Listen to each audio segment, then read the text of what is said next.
persistency is just so huge. Yeah. Again, that's one of those mindset things that I was talking about, that you want to see in a person, because we all been through something to where we learned, oh, if I wasn't persistent, this wouldn't have went through. Right. So once you know that you can be so close and that if you go hard enough, you will reach it, then you just kind of know. I mean, whether you learned this from sports and winning a championship, or you apply to 100 jobs to land one, or whatever it may be, you notice that persistency does prevail.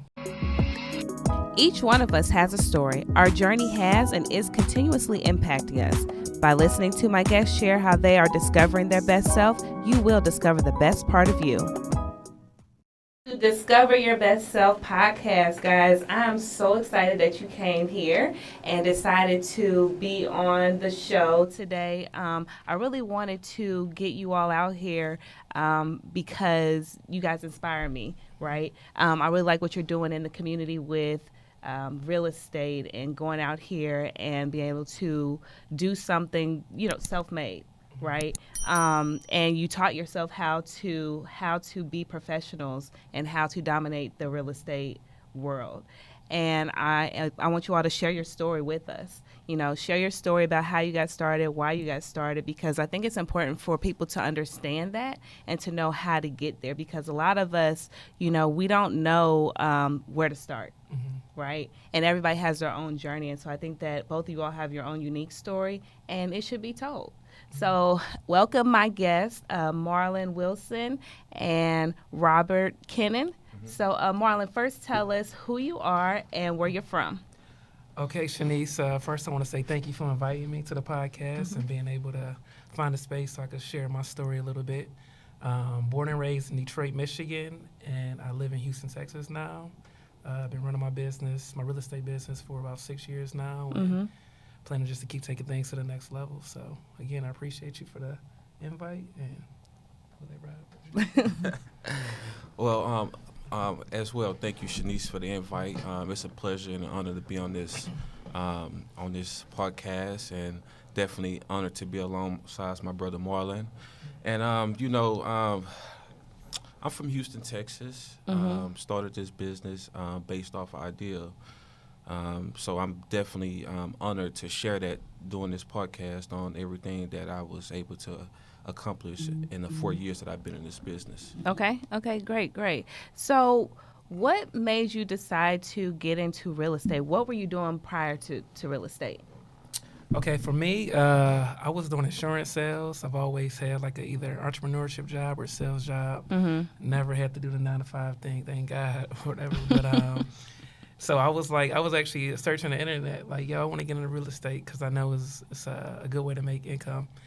And then I came across this whole strategy called wholesaling real estate. And so that was back in 2013. I did that for a few years. And then I used the capital I made from that to kind of get into buying my rental properties and fixing and flipping the properties. Okay, sure. So that was the whole thing for me. And I'm still doing that now, and just take it to the next level with, apartments and other type of cash flowing. So, but before you, because I like to back up, right? You were doing insurance sales, and you said you haven't had to do the 9-to-5. But in insurance sales, please let our audience know that it's still some work. It's a lot of work, man. Because when people say, when you say I haven't had to do 9-to-5, like, oh, well, he's never worked before. No. Insurance is a hustle. Like, you get paid based off what you're doing. Right. So it's a commission only type of structure. If you go out and meet 10 people and they buy insurance, then you can get paid good. If you go out and hustle hard, as you may call it, and not get nothing, you don't get nothing. Exactly. So it's still, you still put in grit. Exactly. And that's why you've been able to excel at this, because you've already had that background. Exactly. Okay. Exactly. So yes. that was huge. Let's make that clear. Yeah, that was huge.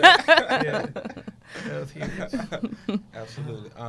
Well, for myself, kind of different for what Marlon was able to captivate through.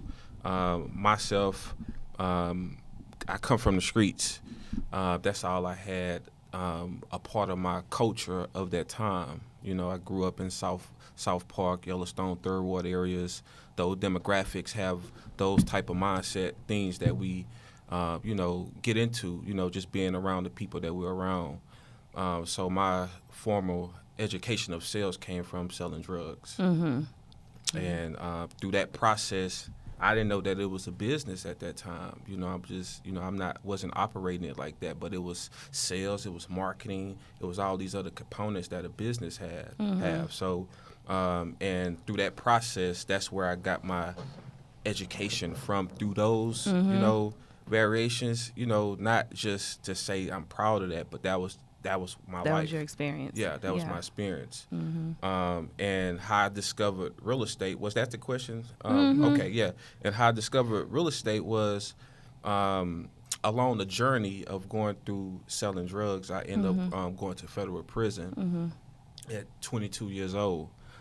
And that's where I was able to, through the years of being incarcerated, I was able to discover about real estate, and that's where the epiphany came from going through those situations. So once I found out about real estate, I heard this podcast that was on the radio. I was walking the track. I was big on walking the track.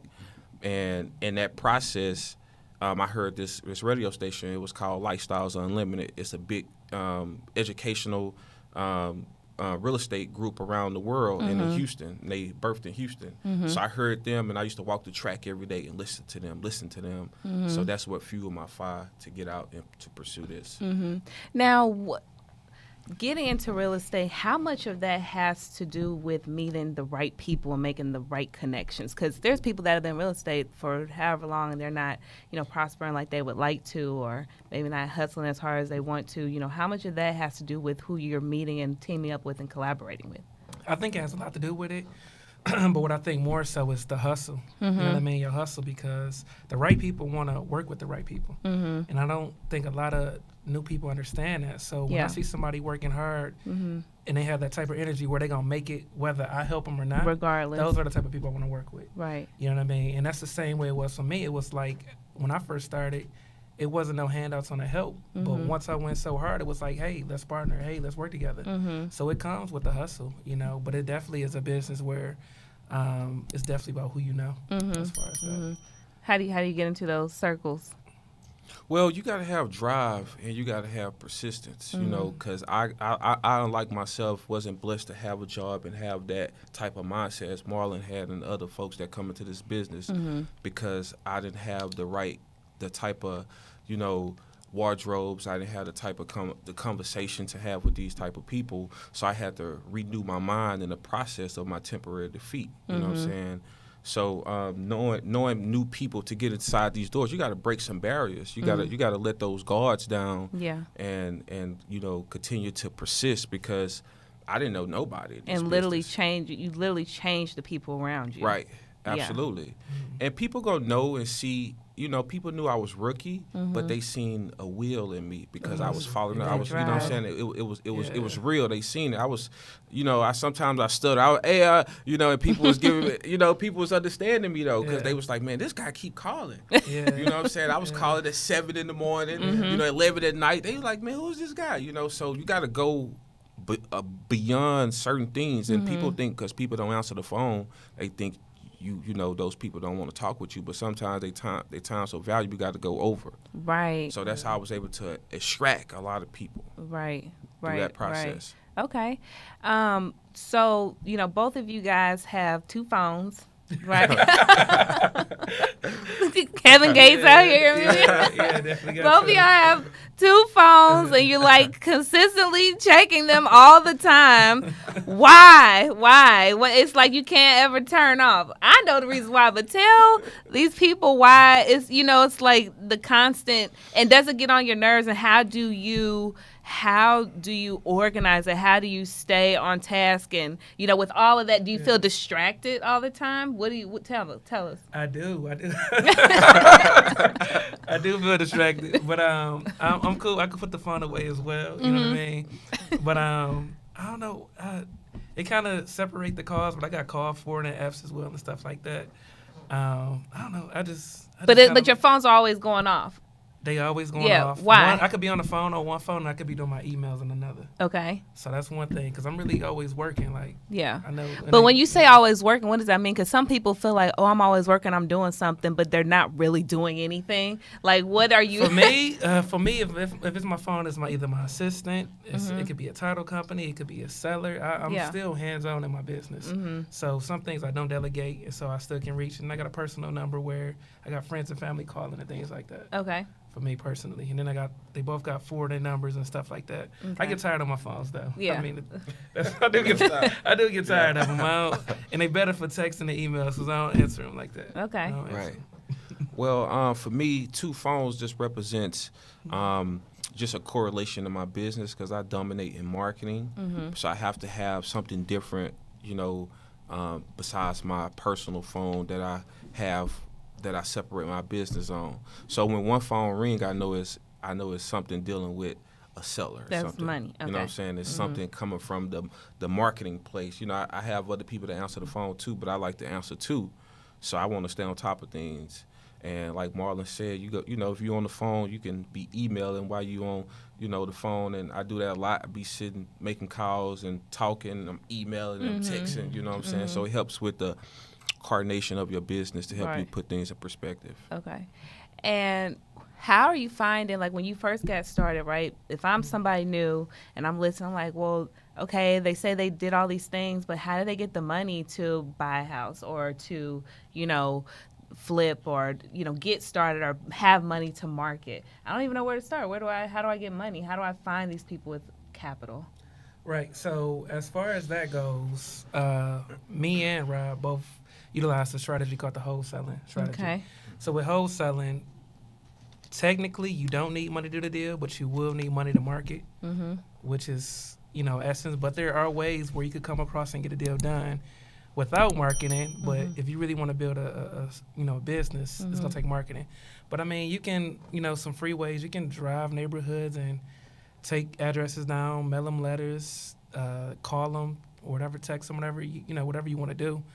That's an easy way to do it. But ultimately, until you find a buyer or somebody like myself or Robert who can help you, then you're going to have some money. Absolutely. To cover it. And like he said... what's some money? Sorry. Some money it depends. Like starting out, what's some money? Like as far as some money for marketing or some money to buy a flip? Where do you need to start? What would you say, Rob? Well, there's so many different ways. Well, to start in wholesaling, well, if you're coming in like myself who didn't have no money whatsoever because I cut off, those, past issues, I had to have a plan of action because I didn't have no money, quote unquote, like nothing. So everything that I captured was through wisdom and knowledge. You know what I'm saying? So in the process to start, you either got to have it's 3 things in real estate. It's locating and negotiating with a motivated seller. It's locating and negotiating with a motivated buyer, and it's creating a profitable transaction. Those are the 3 components. Once you seize those 3 components and you figure out how to find somebody that's in a motivation stage of selling their house, like myself, if you don't have no money, you could take tactics of just going door knock on behind the tax lists. You know what I'm saying? I get a ton of deals like that. Throughout, since I've been in business. You can go to the the civil courthouse and get people that have code violations or people that's in probate, you know what I'm saying, free resources. You can call probate attorneys and see, you know what I'm saying? So if you don't have the funds in your pocket to just be able to get up and start marketing, you have to do a lot of foot traffic. Absolutely. Yeah, Absolutely. get out there and be willing. Yes. And go through a bunch of bumps and not knowing, oh man, you called 100 people and nobody said yes. Yeah. Got to, and for the right person, I mean, that may be easier. You know what I mean? Because if you come with Rob or come to me and say, hey, I got this, and we help work it, you're going to make money on it, and you won't have to go that route again. Right. Absolutely. Right. But if once you do it that way, you will know you can do it that way, so you probably would go that route. But you don't need money. As long as the hustle is there, you should be good. Right. You know what I mean? The hustle's just not there in a lot of people. Yeah. So how do you keep, your mind focused and also, continuously learning, because the market continuously changes? You might have to find new people, add people to your team. how do you stay motivated, and how do you keep knowledge to, do better? For me, I stay motivated because, that's just I guess the good and the bad of an entrepreneur. I just always want more. Okay. So I'm never at a spot where I'm like, I'm completed or I made it. I just constantly want more. So I stay motivated. I stay, looking to do other type of investments, stay trying to level up in the business, overall. So, yeah, this is how I look at it. Well, for me, and I apologize, giving out honor and glory to God, I didn't do that starting out. That's how I stay motivated, giving God the glory.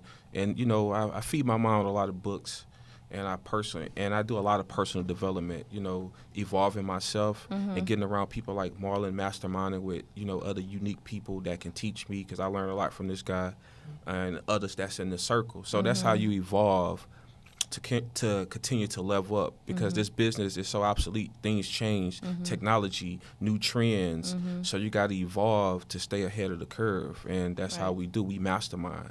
Yeah, that's real big. I forgot to mention that, but masterminding and making sure your circle is tight. You know what I mean? As far as, even if I talk to Shanice and we sit down and talk about things, we talk about ideas. Right. We talk about getting things to the next level. I sit down with Rob. We sit down almost once a week. Yeah. And we talk about, hey, that's powerful. When you sit down once, so I partner with a lot of people, right? Right. And so there was someone that I wanted to partner with on a weekly basis. I don't see what the need is for us to sit down in person and talk. We could just talk on the phone or just meet once a month. What's the power in sitting down with the same person every week? Even if you don't know that you have something specific or like a lead or that's going to generate money at that moment, what's the importance of doing that? Well, the thing is, all of us are constantly learning something. Right. So even from one week to the next week, he may go through something and he tell me this is how I overcame it. Right. I may go through something and tell him. He may tell me something and I'll be like, oh, I had that problem. This is what you can do. Or you may want to call them. Right. Right. Like I remember telling another good friend of mine, Adriel, that my boy Rob, he works in the Beaumont area as well. And they connected and got a transaction done. Right. You see what I mean? Absolutely. Just off the introduction, because I know a lot of people. Rob knows a lot of people. You just never know. You know what I mean? So when I know what your problem is, I can help solve that. Right. And vice versa. So how did you guys not see each other as competition? So if you get introduced to each other, and you're like, oh, well, he do the same thing I do. I don't need to talk to him. It's funny because I'm just asking, because some people will be like that. Let me tell you, it's funny though because shout out to Kelly. Kelly was my title lady. And Casey. Kelly and Casey, and those was our title ladies, and for years they would always mention like, yo, you don't know Rob, whatever. I'm so busy hustling, you know what I'm saying? I'm like, no, I don't know no Rob. I'm saying the same thing. Look, let me handle my business, you know what I'm saying? Give me my check and my clothes, I don't know Rob. But they had said it for the longest, bro. They said it for the longest, and so then I remember when they had changed the way they did comps, and Kelly had held an event at the title company, and I was like, I'm gonna pull up to it. And then we just so happened to sit next to each other in the back. And I was like, oh, so that's a guy, you know what I mean? And so then... they were going to make this happen either way. It happened. It was crazy because they didn't even know we both was coming like that. Okay. Or that I'll be late and have to sit in the back and then next to him. You know what I mean? Absolutely. And but the thing is, just saying that, I never looked at them as competition because I was so focused on doing me. Right. You see what I mean? I just was like, yo, I'm trying to kill it. And that's how I am now. I just want to kill things. You feel me? So I don't really see what everybody else got going on. It was the same way. It was like, yo, this, Rob he killing it. Y'all don't know each other. And I was just like, I don't. I say, I don't know. But man, once we linked up, man, I was like, man, we should have been linked up, man. He was on the same mentality. And we've been good friends since. No, that's good. That's good. Yeah. Nah, but true story, what he said, it was through the laws of attraction that it aligned us, because, we was, they was always telling me, man, man, I don't know no Marlon, man. You know what I'm saying? Marlon need to know me. You know what I'm saying? You just being that, not hating, but just speaking flyness. You know what I'm saying? Like, now I don't know this man. Who is Marlon? I'm like, who is this guy? But it, through the process, like he said, man, it found out that we had a lot of great similarities in thought process, and I don't click with a lot of people like that. I know a lot of people in this business, cool.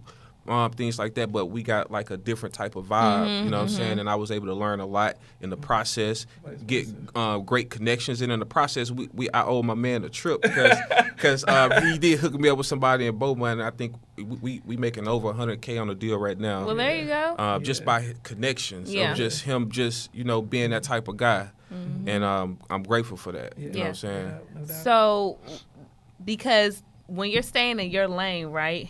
Like you said, that the commonality I'm hearing is, no, when I'm doing what I'm doing, you know, and he's doing what I'm doing, you know, we're gonna track this, we're gonna work out, and then when we collaborate, it's gonna be fire. Yeah. Period. You know, we're able to do something together. But when people are like so distracted, like, oh, I got to do better than this person, and that's your focus, then that's when it doesn't work. Yeah. Right. And I tell the people the easiest way to do it is you just want to be better than who you were yesterday. Yeah. Every day. Yeah. You want to be better than you were yesterday. And when you got that mindset, you know if you was slipping yesterday, you know if you gave it a yo all, if you did. But that ain't got nothing to do with Rob or any of the next people Right. in line. It's like, yo, I determine my level. I determine my success. That's going to be up to me. Right. You know what I mean? And that's So- not what anybody else is doing. What is success to you guys? Like, what's that pinnacle? What are you getting to?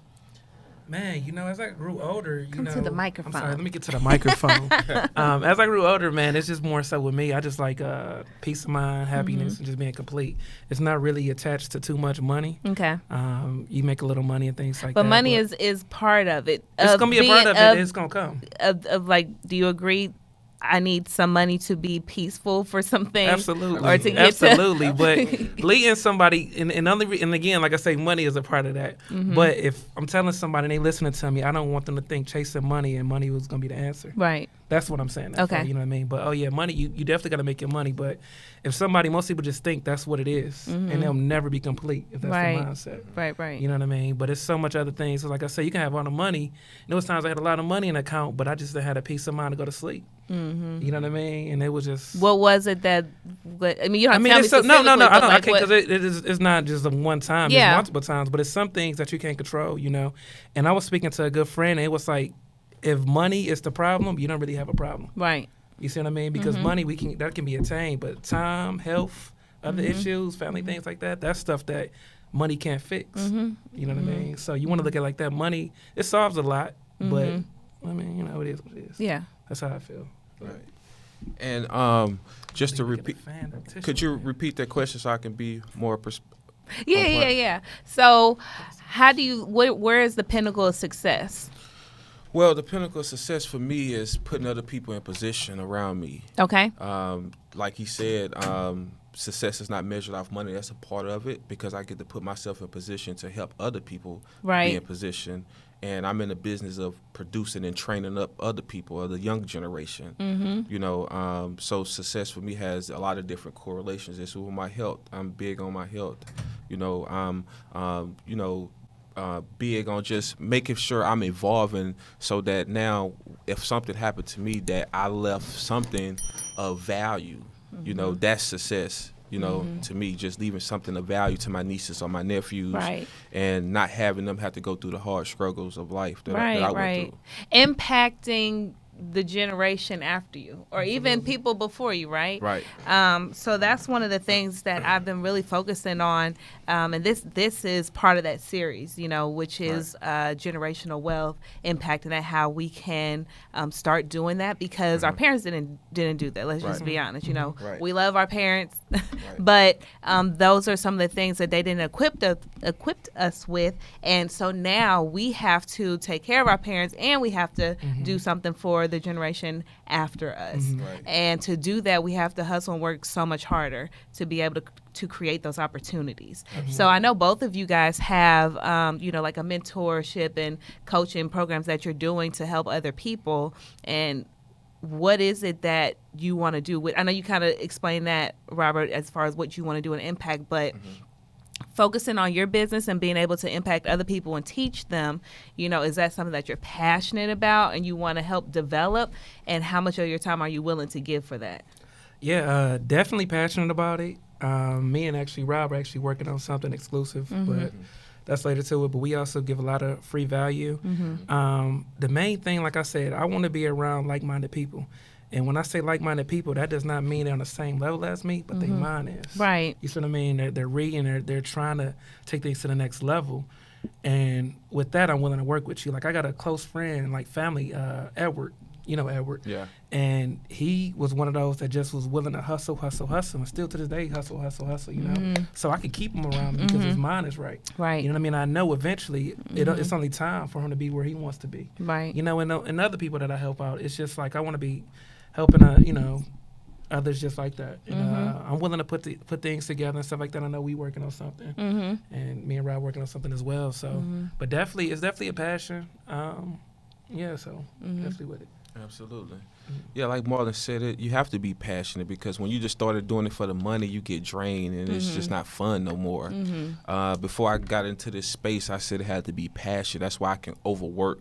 I can work 10, 12 hours because now it's something I love to do. I love adding value service, you know, because this business, you know, that's what you have to have, those type of rituals first and foremost. I mean, sometimes, you know, you can get tired in this business and I can I hit Marlon and ask him questions about things when we meet, just how I can refine things. I was going through a lawsuit and I can bounce ideas, you know, from you know, from people. So I try to, you know, continue to strive on what I can do better, you know, because you can lose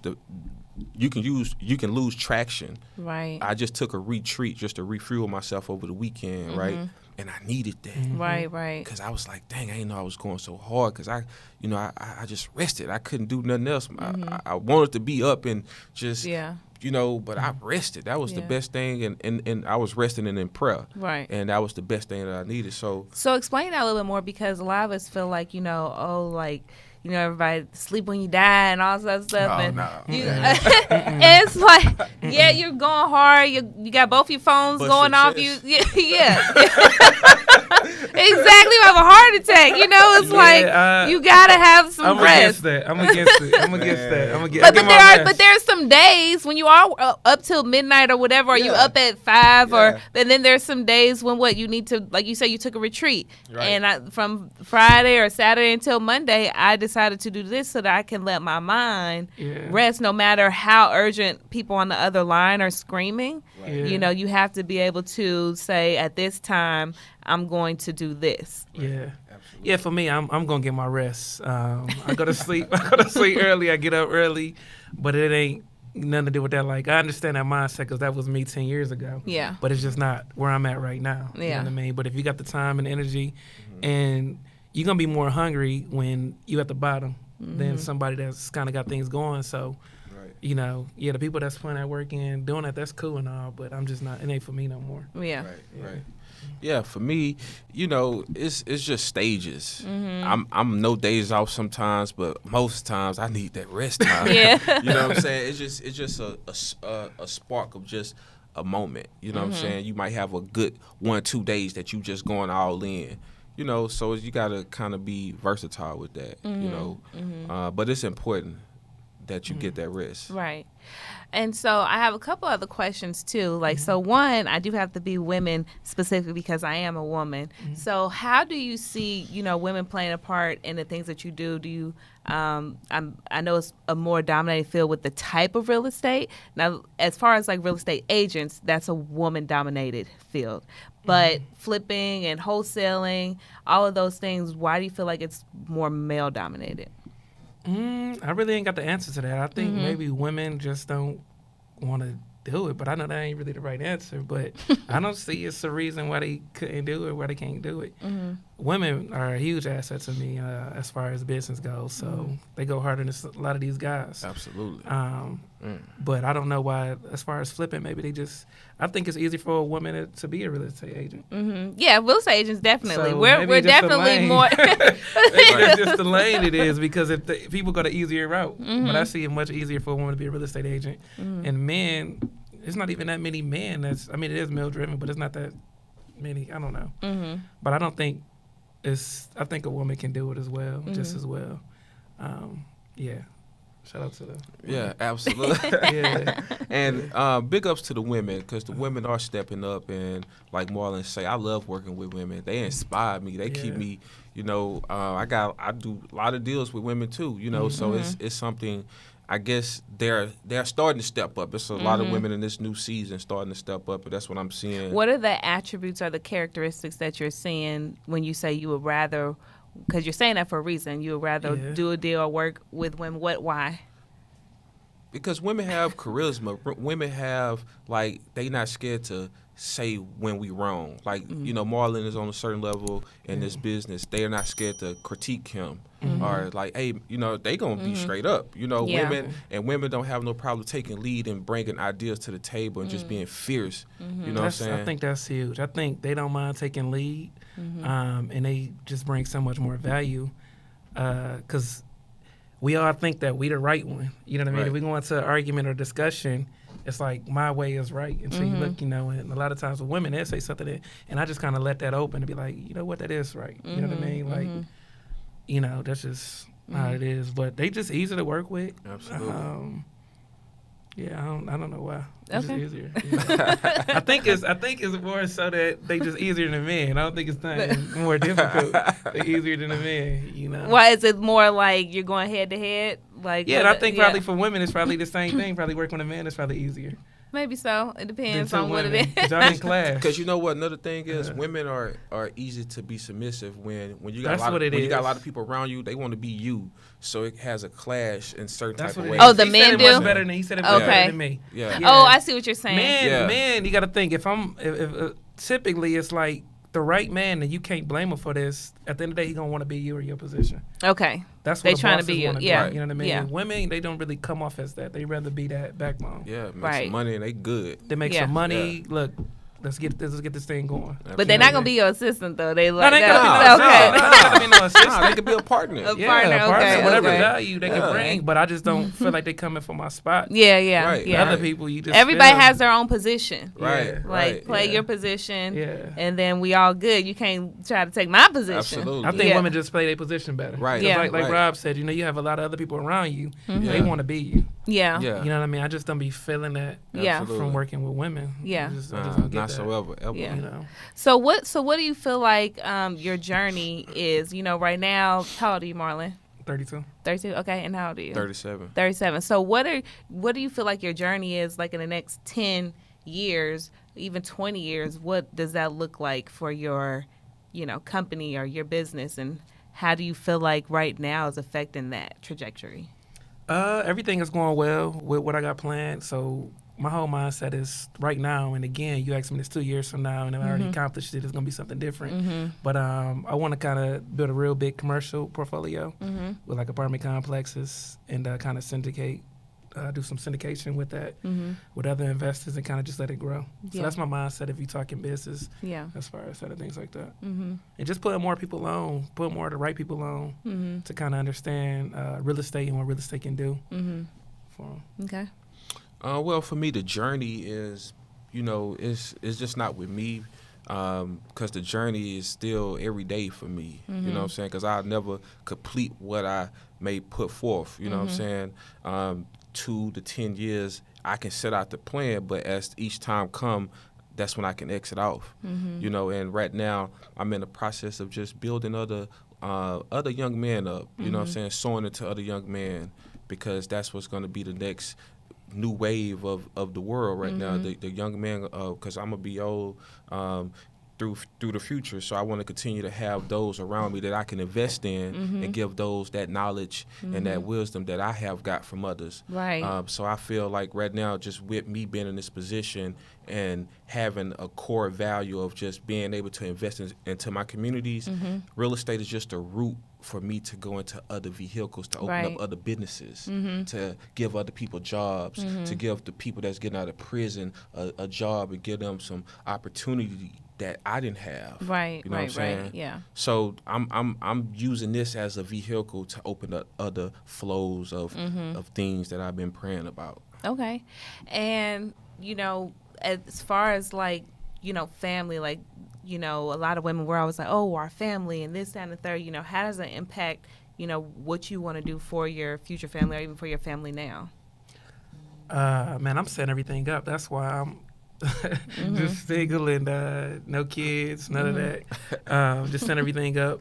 That's my whole mindset is to the point to where I ain't got to worry about none of that, and they ain't got to worry about it to that point. And this ain't just for my intermediate family, but generations to come, as we once said. Right. So go ahead. No, go ahead. Answer the question. I'm sorry. No, I'm joking. and what?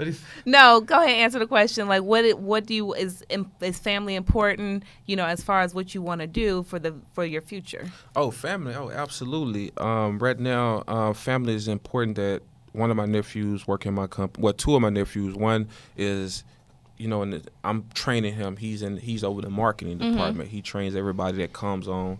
And my other young nephew, he's in the mode of the process. So that's very important. And I'm in the process of retiring my mom, not with money, but with property. I'm retiring her with 10 properties that's owner finance. That's going to be on 30-year notes. She don't have to go back to work. I got to buy 8 more. So family is very important. And once she's taken care of, I can rest and I can just do me. You know what I'm saying? Then that's for me. That's because she don't want a person that had my back through all my tribulations. So I got to make sure family's in perspective. Right. Okay, that makes sense. So, we've been talking about, on the show, we've been talking about credit and taxes, talking about the people, your network, and how this all brings together wealth, right? How this equals money. And so how does your credit impact you being able to, have your businesses and operate how you guys are operating? Credit is huge. You can't stress that enough. In this business specifically, if you're going to be doing flipping and things like that, as far as you getting lines of credit to purchase properties, you asked earlier, what can they do with, how much money? Well, credit will get you just enough money if you don't have that cash. So that's another route to take. So that's huge as far as credit. Other things, everybody knows credit is huge. I mean, you get credit, you can get money. Credit converts to money in this business. I don't know how to. And some people they feel like, oh, well, I can just get business credit and not fix my personal credit. I think you need both. You definitely need both because to really get good business credit, they're going to go off your personal. Right. So you want both, but business credit lines may be large. Personal credit lines can help. I think what our problem is, if we're going to talk about credit, we got to talk about the root of why we look at it as being a bad thing. Most people who come up like us with our credit, we don't do the right things with it. You know what I mean? If you get a credit card and you spending it on shoes or bags or anything like that, then that's bad credit. Right. But if you get in a credit line or a credit card, whatever like that, and you using it to make $30,000 into $60,000, then it's different. And then now it's different. So let's talk about leveraging and learning how to use credit properly. Yeah, it's the main thing. So I think that's more so what we got to kind of get out there to it, because we so haunted by credit and overspent credit cards and things like that to where we think credit is bad. You know what I mean? Like, I don't want to take that out. I don't want to do that.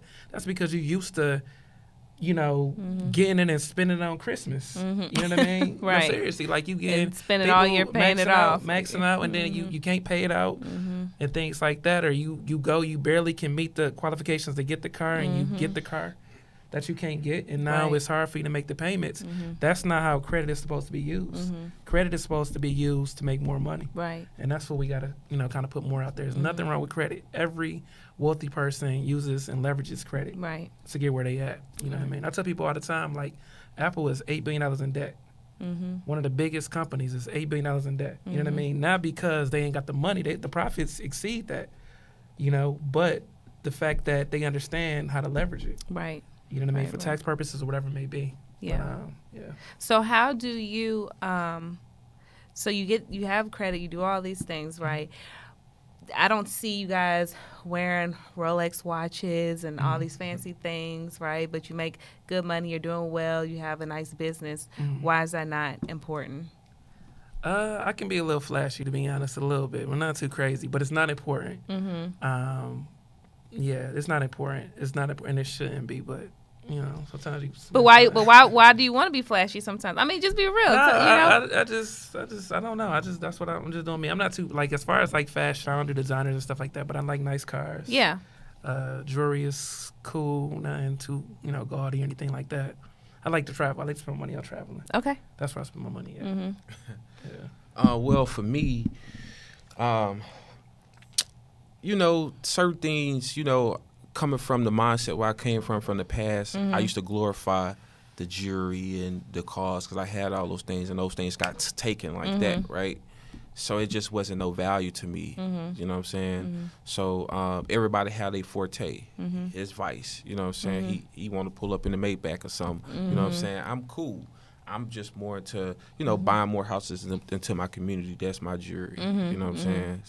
So, it's just, that's cool. I don't knock nobody for it because sometimes some people want to represent what they work hard for. Right. So if that's what you want to buy, that's you. But for us, we kind of, like I'm not into the designer. I'm into, having great clothes to just feel good. But I'm more into, investing into myself. So. Yeah, absolutely. Okay. So I don't think I asked you this at the beginning. Why did you all decide to come on the show? Why were you, why did you?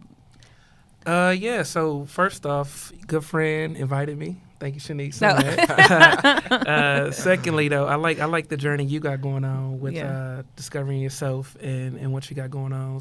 Is a lot more women empowered, women focused? Well, I mean, that's what we started out as. Okay. But as time has moved on, I've recognized that everyone... We all need to be empowered. But also, and then I also saw that, my audience has changed a little bit, right? So, I see that there's more male, people want to be included. And it is. I really embrace diversity, and I do want to be inclusive. But I am a woman, too. So that's where my perspective comes from. Right. Yeah. Yeah, so it was like, if I could add any type of value to that, let me do it. You know? It wasn't even a thought. It was like, hey, just give me the dates and the time and I'll make it. Yeah. So. Thank you. Yeah. Well, for myself, I was invited from a wonderful person as yourself. I appreciate it.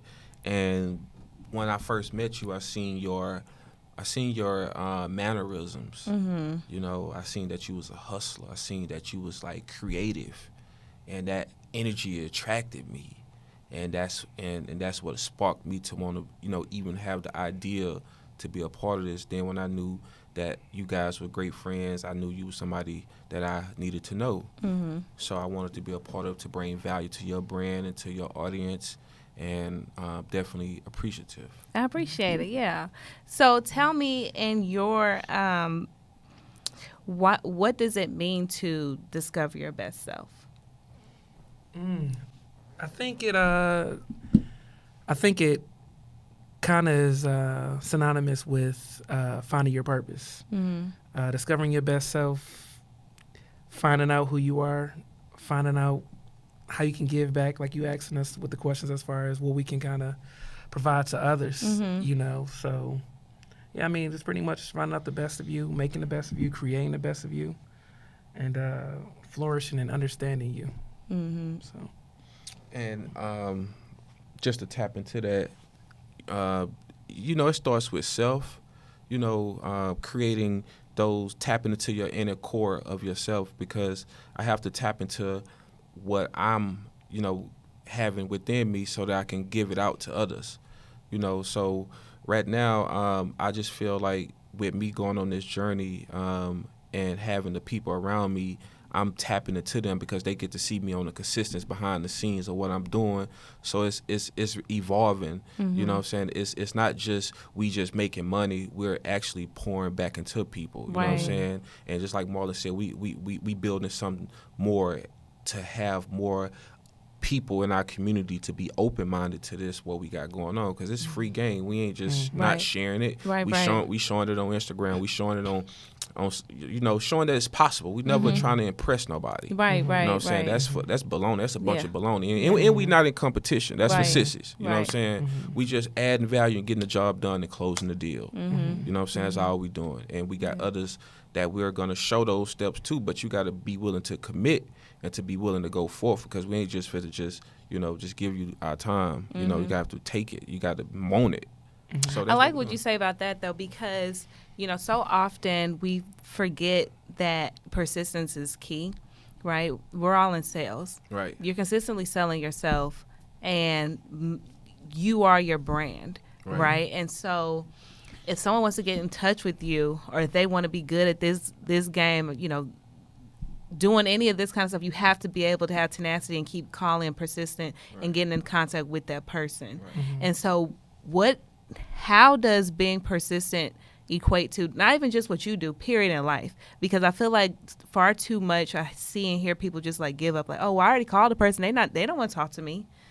Exactly. I don't either. Like, I'm in the middle of doing something. But when you make yourself important to them, then you become important, right? And then that person will call you back or answer the phone. Right. How do you correlate that with your business or even just growth? Persistency is just so huge. Yeah. Again, that's one of those mindset things that I was talking about, that you want to see in a person, because we all been through something to where we learned, oh, if I wasn't persistent, this wouldn't have went through. Right. So once you know that you can be so close and that if you go hard enough, you will reach it, then you just kind of know. I mean, whether you learned this from sports and winning a championship, or you applied to 100 jobs to land one, or whatever it may be, you notice that persistency does prevail. You know what I mean? So it's more so a mindset. Like I say, if I see something, I have a vision of where I want to be, I'm going to go hard until I get there. Right. You know what I mean? I understand that I'm going to fail on the process. I understand it's going to be some road bumps and things like that. I understand that comes with it. Right. You know, I think a lot of people don't understand that failure is a huge and necessary part of success. Right. You know, so when people don't understand that, it's easy to quit. You know what I mean? If I thought that everything was go perfect and then it go perfect, then I'm like, right, oh, this you ain't have for to me. challenge yourself. You know what I mean? So you ain't had no challenges, but I know that. I mean, whatever I do, it just don't. I mean, to some people they may think, oh, it's easy for him, or they made it like that. It's just that I don't complain. I understand the process of it. And I don't even put the negativity out there for people to even see. You know what I mean? Like, I wake up every day solving problems. Yeah. You know what I mean? Yeah. Every day I'm solving problems. I don't wake up no day where everything is just like sweet. Right. You know what I mean? But they don't see that. So I just got to constantly stay persistent. It's like they goals. think, oh, Marlon get a phone call to make money every day. Like, go sign the deal. It don't work like that. It don't work like that. But it's like, it never works like that. So it's just like, I just became immune to having to be persistent. You know, I became immune to having to fail. I just became immune to it, to where it's just like, oh, that happened? Okay, this is what we got to do. Right. All day, every day. Yeah. You know what I mean? So. Absolutely. Yeah. What Marlon said was very important. With failure, you have to go through failures. Because without failure, there's no reward. Right. You would know what the outcome may be if you don't bump your head. I bumped my head and got deals under contract and wasn't at the right price, but I learned from those failures. And just to be in process mode, persistence, 2 books. I like to give away 3 Feet from Goals, one of the great books. And one of my favorite books in the world besides the Bible is going to be The Laws of Success. That's a law of persistence. You know what I'm saying? That's a law. You know what I'm saying? So persistence is something big that a lot of people don't want to go through. It's just like you know, extracting something that you don't think is possible. It's faith of the unseen. You ain't gonna see. Faith is something you can't see. Right. You know what I'm saying? So you just gotta just believe without a doubt that it's gonna manifest. Just to go back and just to go back a little bit, I had a journey of persistence. I still go through that. Even where we could feel like we successful, or we got a nice size bank account, or a great portfolio, we could feel like, oh, okay, but there's other people just leveling up still, right? So I had to go through a persistence of probably about 6 months or 7 months with a guy that I had to call about 40 times or more. I just say 40, but it was more than 40 times. Now, for most people, they'll be like, I'm not 2 times. I'm not calling this should person. I call them back? Yeah. One time? Right. And then they feel like they're bothering that person. If that person has not picked up the phone and say, stop calling me. Right. And we're not saying 40 times in a row, like in Nah, one not sitting. like that. Yeah, yes. no. But to consistently, and where does that come from? What in your mind are you thinking, like, I'm going to talk to this person? Yeah, I'm crunk behind the scenes. He Yeah. just don't know who he talk. Man, you finna talk to me. Yeah. I'm talking to myself. You know what I'm saying? It's going to happen. Yeah. Yeah. But he already sees the end. Yeah. So until this guy tell him that ain't gonna be the end, Right. that ain't gonna be the end, then he gonna keep going. that's the thing, keeping the end in mind. Yeah, you gotta keep that end exactly. Yeah, Right. keep Exactly. the end So in mind. he saw the end of, I gotta close this deal. Yeah. Right. For whatever reason, you know, and until he tell me, yo, you ain't the one, Rob, don't call that Right. like Right, that. right. And even then, you may have to follow up with him a little. Yeah. Absolutely. Absolutely. You may have been having a bad Yeah, day. like I actually am. You may be having a bad day. Right I remember quick. when I used to like cold call and they would hang up on me. I knew they would hang up. Yeah, And I would yeah. call back like, I think we just got disconnected. From another phone. I'd be like, I think we just got disconnected. Yeah. You know what I mean? They Yeah. would never say, no, I hung up on you. Yeah, It's just like, yeah. you know what I mean? I mean, it's Yeah. that's just what it is. I've had somebody block me, and I called them from a different number. I was like, "Hey, I think you blocked me. I really wanted to help," and she just got quiet. And all she did was answer the questions, you know. And I wanted her to buy a house. I really wanted her to buy this house, and so and it was also me wanting to help her because I knew what the position that she was in. I'm like, listen, I have a solution for you if you would just allow me the time. Sometimes they gotta know. You know what I mean? Yeah. Give me the time. Listen. I can do this for you. Right. But some people get so stuck in their feelings like, oh no, like, and then they're never going to do it. Right. And so my biggest thing is what I've learned, and then just listening to you two is,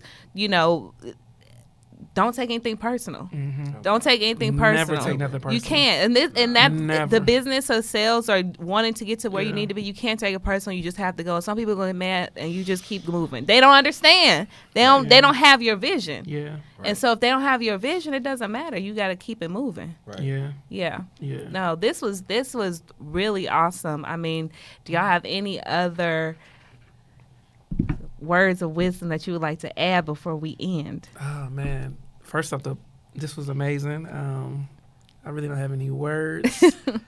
Hit me up if you got any questions. If you're serious about taking action. If you ain't, don't hit me up. How do you want people to reach you? Email. We can do email, realestatemarlon@gmail.com. You can reach me that way. Mm-hmm. What was your question? I know you asked what have this. How do you want people to contact you? But you asked something before. Oh, that. yes. Got any words? Anything else you want to add? Okay. Well, thank you again for inviting us to the show. And one thing I want to just add, man, that if you commit to a definite purpose and you have things that you can see and you commit to those things, those things can manifest beyond your wildest imagination. You know what I'm saying? And that's what I had. And the only reason I'm sharing that because that's what I did. I'm a guy that came in with nothing in this business, but I committed to my goals daily to make sure that I achieve each level into this business. And, and I just want to share, man, that, if you stay persistent, that will take you over the top in certain levels of life, because without the process, there's no reward, no test, no testimony. Yeah. You know what I'm saying? So I'm just, just want to let people know that it's possible, but it's up to them to make sure those things manifest. And if anybody want to find me, they can inbox me on realestatewealthbuilder.com. I mean, Real Estate Wealth Builder on Instagram. Or you can hit me up on my email, teamkennonrig@gmail.com. Man, this was awesome. Like, again, you guys, thank you so much for being a part of Discover Your Best Self. I hope that people continue to discover the best part of who they are by listening to the stories and journeys of people like yourself. Thank you. Thank you again. Thank you. Appreciate it.